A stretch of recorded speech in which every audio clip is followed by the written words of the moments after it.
Okey, bismillahirrahmanirrahim. Assalamualaikum. Salam sejahtera pada abangku-abangku yang dirindui selalu. Apa khabar semua? Harap semua okey lah, steady lah. Alright. Okey bang, hari ni kita akustik Takam Mini. So Takam Mini ni special lah bang. Memang special. Kita ni baru beli tapi ada masalah buzzing. Beli dekat sebuah gedung terkenal di KL. Lalu dia hantar ke sini sebab ada ketidakselesaan yang owner dapati masa nak main gitar ni. So dia hantar dekat sini untuk set up. Dan apa yang saya dapati memang banyak lah dia punya apa nama ni, dia punya defect lah, memang ada defect kan. Jadi nak menyelesaikan masalah gitar akustik ni dia tak semudah yang disangka.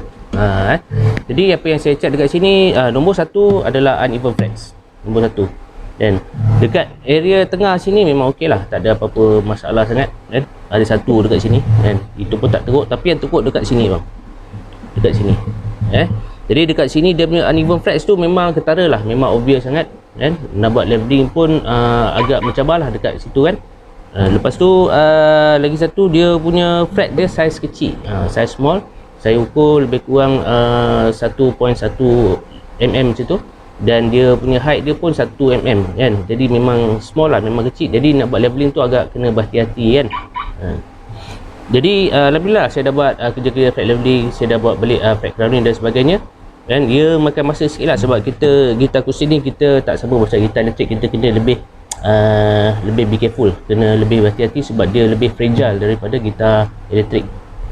Jadi saya ukur lah, saya ukur pertama sekali, saya ukur dia punya neck relief dia tu kan. Saya ukur pakai notch ruler. Jadi saya dapati memang ada up bow yang melampau lah.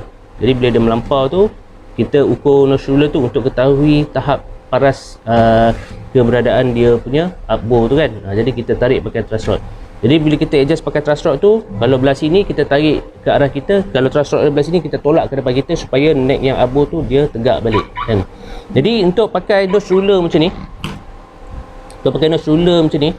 dia sebenarnya kita tak boleh pakai ini semata-mata bang. Kita letak kat sini kan. Kita tak boleh pakai ini semata-mata. Dia kena ada pair. Dia kena ada pasangan dia kan. Pasangan dia adalah gauge ruler, slide gauge ruler macam ni. Sebab apa? Sebab kita nak ukur, kita sebenarnya kita kena tahu kenapa kita kena letak benda ni kan.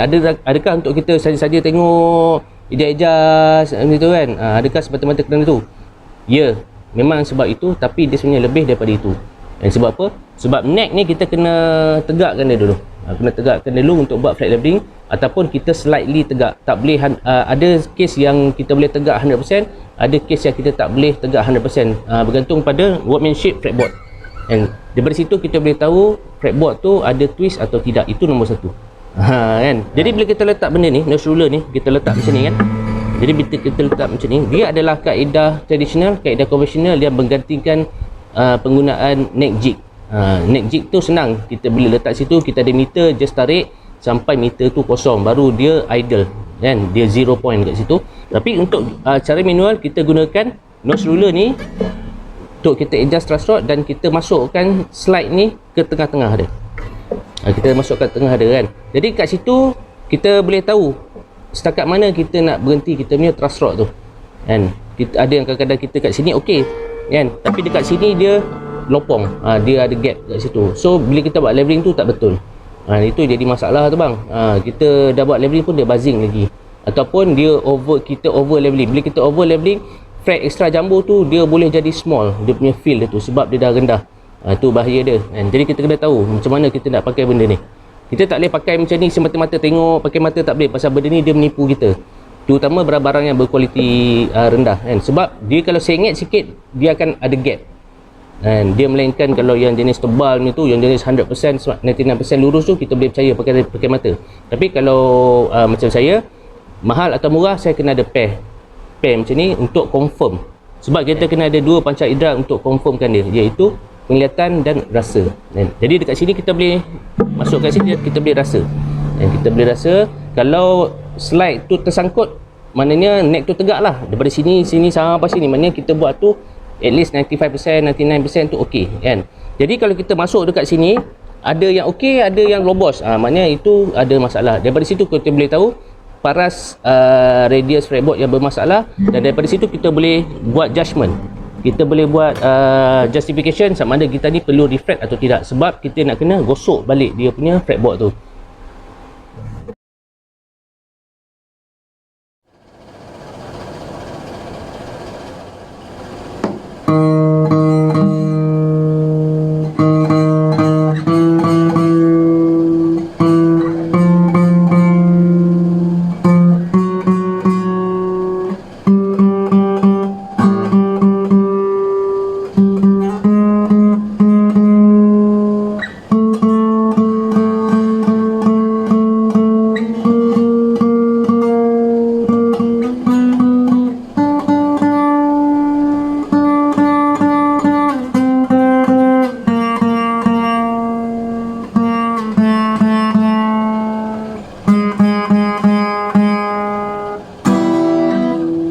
Jadi gitar ni ada buzzing kan bang? Ada buzzing kan, masa saya test tu memang ada buzzing lah, buzzing.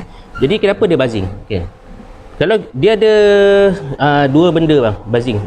Nombor satu fret bass, nombor dua mysterious bass. Mysterious bass ni maksudnya buzzing yang kita tak tahu datang daripada mana.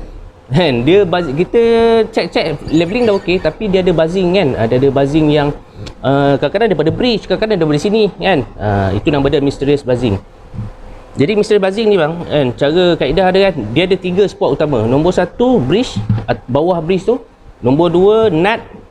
Nombor 3 tuning machine. Selalu kena check dekat situ. Kan?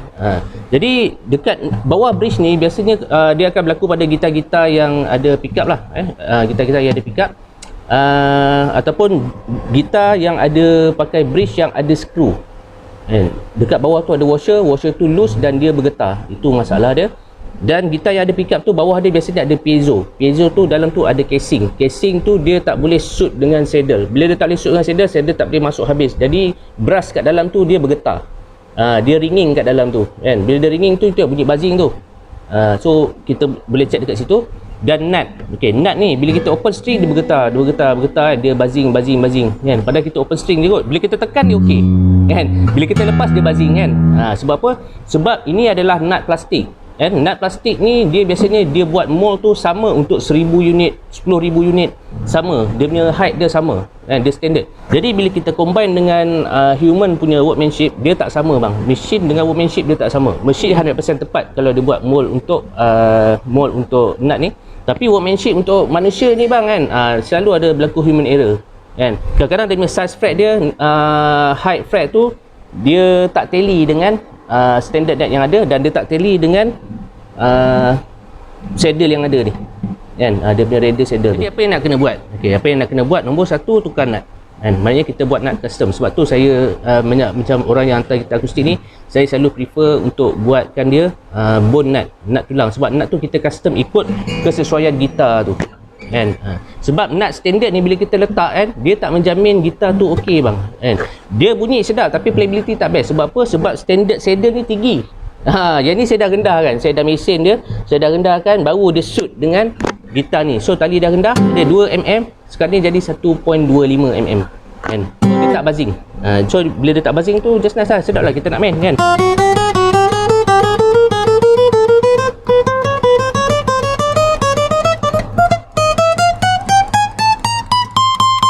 Setiap note tu dia singing, dia menyanyi.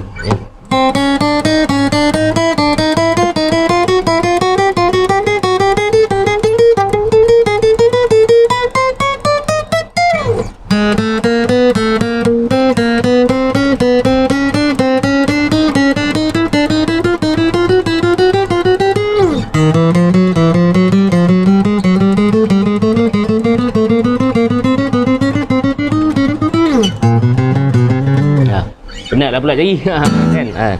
So tu dah dia kan. Kita buat fret leveling. Nut ni saya dah adjust lah sebenarnya. Nut ni saya dah adjust sebab apa? Sebab fretboard dia tinggi daripada nut slot. Dia terlalu hampir dengan nut slot dia punya fretboard height tu. Jadi saya menggunakan kaedah yang ni saya nak beritahu lah. Ada orang dia letak kotak rokok, aluminium punya kotak rokok tu kan, dia letak kat situ untuk bagi tinggi kan. Okey, dia punya tips dia senang je bang. Okey, so untuk case gitar ni, dia punya nut slot tu dah terlalu rapat dengan fret. Jadi bila kita petik open string tu dia buzzing. Kan? Tu penyebab pertama. Penyebab kedua, gitar ni dia buzzing sebab dia punya fret dia ada yang uneven. Jadi yang tu adalah dua sebab yang utama lah. Okay? Jadi saya tinggikan dia dengan menggunakan dua kaedah. Satu kaedah ni iaitu tools dia adalah baking soda dan nombor dua super glue. Kita letakkan baking soda tu, sebut penaik tu kan, kita letak dekat slot tu dan kita bubuh super glue. Tapi kena careful sebab kita kena protect dia punya finishing, takut super glue tu jatuh dekat finishing nanti rosak gitar kan. Okay, jadi kita dah letak tu, nanti dia akan jadi akrilik yang keras, dia akan jadi plastik yang keras. Lepas tu kita slotkan balik kan? Tapi jangan ikut balik kedalaman yang lama, kita buat tinggi sikit. So bunyi dia hilanglah buzzing tu.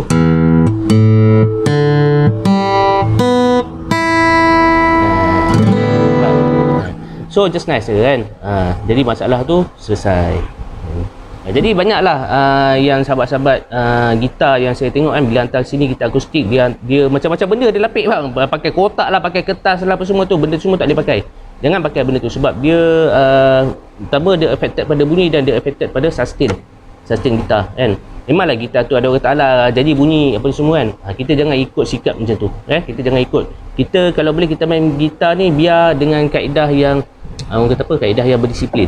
Disiplinkan diri kita tu, sebab kita main gitar ni bukan semata-mata untuk berhibur, tapi kita main gitar ni adalah untuk mendisiplinkan diri. Orang yang berdisiplin tinggi saja yang boleh main gitar dengan baik.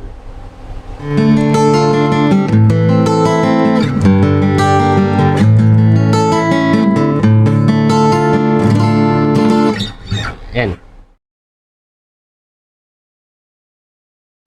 Okey, jadi so ini faham lah Okey, so sahabat-sahabat semua dah faham. Jadi lepas saya cek dekat dalam ni, saya ambil handphone, saya suluh kat dalam tu, memang tak ada apa-apa washer dan sebagainya. Jadi bukan disebabkan, jadi buzzing yang dekat bawah ni bukan disebabkan apa-apa washer ke besi ke kat dalam ni, bukan. Memang tak ada kena-mengena. Jadi punca dia saya dapati adalah daripada nut ni. Nut ni kita kena tinggikan sikit. Kita tinggikan sikit, jadi dia bebas dan dia free daripada touching daripada dekat fret 1 ni.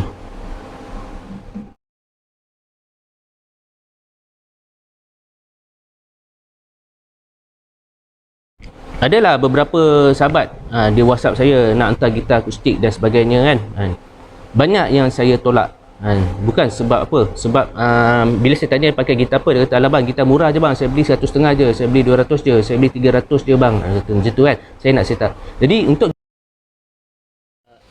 okey, saya terpaksa pakai handphone pula sebab saya punya kamera tu dah habis bateri kan. Jadi sama balik cerita yang tadi tu. Ada sahabat-sahabat yang datang kedai ataupun ada yang WhatsApp, yang call dan sebagainya, dia nak hantar gitar akustik untuk baiki, untuk repair. Dia kata tali tinggi lah bang, apa semua macam-macam. Jadi bila saya tanya pakai gitar apa kan, so ada yang cakap saya pakai gitar Cak Yang ni bang, gitar ni saya beli 150 je, 200 je, 300 je dia beli kan. Okey, dia kalau gitar-gitar macam tu bang, kebanyakannya saya terpaksa tolak. Bila saya terpaksa tolak tu, ada sesetengah orang tu dia terasa hati. Dia cakap saya ni macam tak sudi nak repair gitar dia lah, tahulah banyak gitar mahal dan sebagainya kan. Okey bang, itu bukan isu dia bang. Itu bukan isu dia. Isu dia adalah abang ready ke tak nak keluarkan duit untuk baiki gitar yang mana kos dia mungkin 2 kali ganda, mungkin 3 kali ganda pada kos gitar yang abang beli tu. Itu soalan dia nombor satu. Kalau abang sudi nak keluarkan bajet yang saya cakap tadi tu, boleh hantar ke tempat saya. Kalau tak boleh, bolehlah hantar ke tempat lain. Pergilah tanya berapa dia orang ambil setup gitar tu. Jadi saya bukan nak merendahkan sahabat-sahabat yang pakai gitar murah ni, bukan. Kebanyakannya saya kena balik bila saya bagi tahu harga dan sebagainya kan. Kata apa ni sikit darah, gitar Cak Yan ikut. Okey bang, gitar yang harga 100 lebih, 200 lebih tu bang, kalau rosak tu banyak orang tak baiki lah bang. Dia tak baiki. And kalau dia nak baiki pun dia buat DIY. Dia buat sendiri kan. Sebab nak bayar upah dia mahal. Kan? Kita nak buat gitar ni bukan macam kita buat kuih ke main uli-uli apa, bukan bang.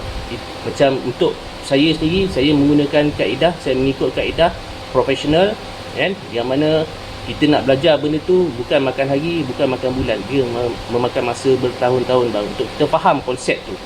Dan untuk kita nak cari mana punca problem tu, itu memakan masa yang lama. Kita bukannya sehari 2 hari kita jadi pandai bang, bukan. Itu soal saya nak menolak gitar yang murah ya. Bukan isu saya merendahkan ke apa, bukan bang. Itu bukan isu dia.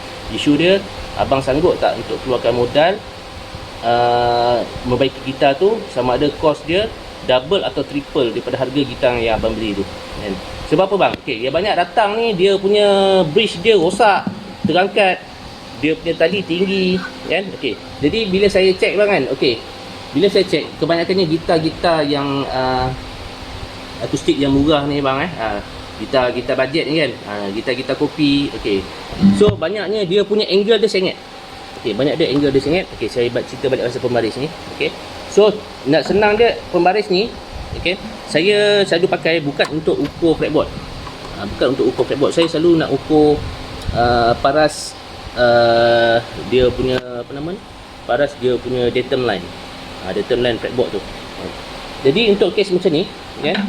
Untuk gitar akustik yang murah ni, bila kita ukur jarak daripada sini sampai ke ujung sini, kan? Kebanyakannya dia langgar. Dia ke bawah. Dia macam ni. Dia ke bawah macam tu. Kan? Sepatutnya dia kena straight. Sepatutnya dia kena straight macam ni. Daripada sini sampai ujung sini dia kena straight. Daripada sini kita tolak, dia kena straight. Kan? Jadi bang, kalau untuk gitar akustik yang harga 200 tu bang, and untuk nak dapatkan dia punya synchronization ni bang, benda ni kena route bang. Kita kena mesin benda tu. Kan? Jadi bila kita mesin tu abang faham lah, bila kita buat kerja yang melibatkan power tools, takkan kita nak bayar upah RM50, RM30 bang.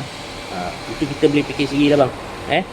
Jadi pada sahabat-sahabat yang pernah sound saya dalam WhatsApp hari tu, kan, cakap macam-macam, cakap mahal lah apa semua, kan, gitar saya tengok sini dah terkopak, fretboard ni dah renggang, kan, lepas tu macam-macam lah, nak kena refret dah apa semua. Lepas tu saya beritahu harga, kan, dia kata dia beli gitar tu harga 350, kan, tapi bila saya beritahu harga, saya pula kena marah. Saya rasa macam itu satu etika yang tak bagus bang.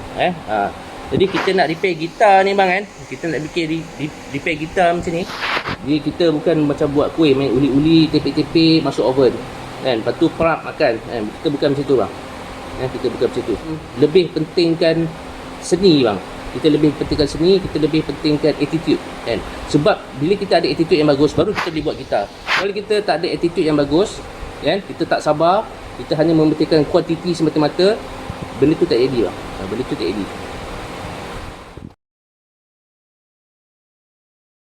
Macam pembaris besi ni, kan? Macam pembaris besi ni, kan? Ada tools yang pembaris besi yang kita tak boleh pakai langsung sebab dia bengkok. Bila dia bengkok tu kita tak boleh nak anggarkan dia punya neck straighten. Kan? Untuk anggaran kasar boleh pakai. Untuk anggaran kasar kita nak check dia punya neck reset ni, tak ada masalah. Boleh pakai untuk anggaran kasar. Tapi untuk lebih detail, boleh pakai neck jig ataupun boleh pakai kaedah yang saya cakap tadi tu, pakai nose ruler dengan kaedah slide gauge tadi tu. Jadi untuk yang macam ni, okay, kalau pembaris besi yang harga dia RM20, RM15, kan, yang tu tak guna bang, sebab dia bengkok, kan. Yang ini pembaris ni saya beli dalam 120, kan. Dia keras, saya ada dua benda ni, satu 120, satu 180 harga dia saya beli, kan. Okay. Kalau saya lenturkan macam ni, dia memang bengkok lah, kan. Tapi bila saya tegakkan macam ni, kan, tegak macam ni, dan saya luruskan dia macam ni, dia tegak bang, dia tegak, dia straight. Bila dia straight tu bang, bila dia straight tu, jadi kadar kita nak ukur ni, mata kita tak tertipu. Sebab pembaris yang bengkok, kita akan nampak dia ada gap. Sebenarnya dia tak ada gap, kan? Sebenarnya dia tak ada gap, tapi oleh sebab dia bengkok, dia ada gap. So kita pun eja terus, kan. So benda tu berbahaya, dia tipu mata kita. So saya sarankan sahabat beli pembaris yang keluarkan modal sikit, beli pembaris yang tegak macam ni, kan. Kalau kita macam ni dia lentur, kan, pasal dia beban berat. Tapi bila kita tegak macam ni, kan, kita tegak macam ni, dia straight, dia tak bengkok, dia bergerak pula lah, kan. Dah ada. Okey, jadi gitar ni ada problem sikit bang. Okey, balik pada defect gitar ni tadi. Gitar ni ada problem sikit. Dia punya EQ dia ni, dia punya EQ dia ni nampak macam ada problem lah. Dia punya bass dia bunyi dia tak berapa kuat sangat. Bila saya usik-usik, barulah dia kejap bunyi, kejap tak bunyi. Dia punya EQ ni.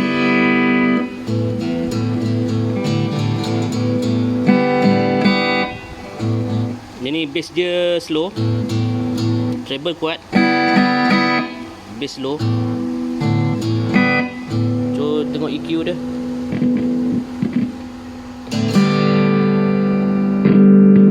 Nah, bau ni.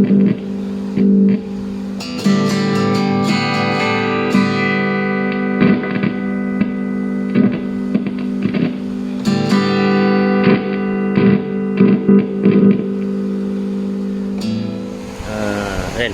So ini adalah gitar Takamine.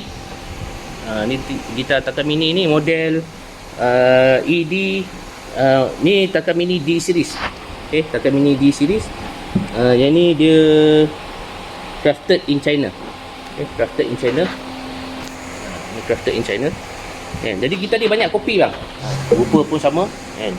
So tapi dia punya spek dia tak sama lah. Kayu, dia punya grade, dia punya pickup dia pun lain. Kan? Dia punya pickup tak sama. So dia punya laminate dia pun cantik. Kan? Laminate dia. Yang ni harga dia 1,700. Kita ni harga dia RM1,700. Jadi memang ada banyak lah kopi gitar ni di pasaran. So siapa yang nak beli tu, bukanlah saya nak galakkan kan. So itu duit masing-masing, terpulang pada masing-masing. Cuma kalau ada defect dan sebagainya, kita kena laburkan modal lah untuk repair balik gitar tu. Laburkan modal, buat setup, tukar bonat ke apa dan sebagainya. Kalau tali tinggi tu nak rendahkan tu, kena ada setup khas lah untuk gitar macam tu. Macam gitar ni saya achieve daripada 2mm dia dah jadi 1.25mm. So alhamdulillah lah. Dah selesai.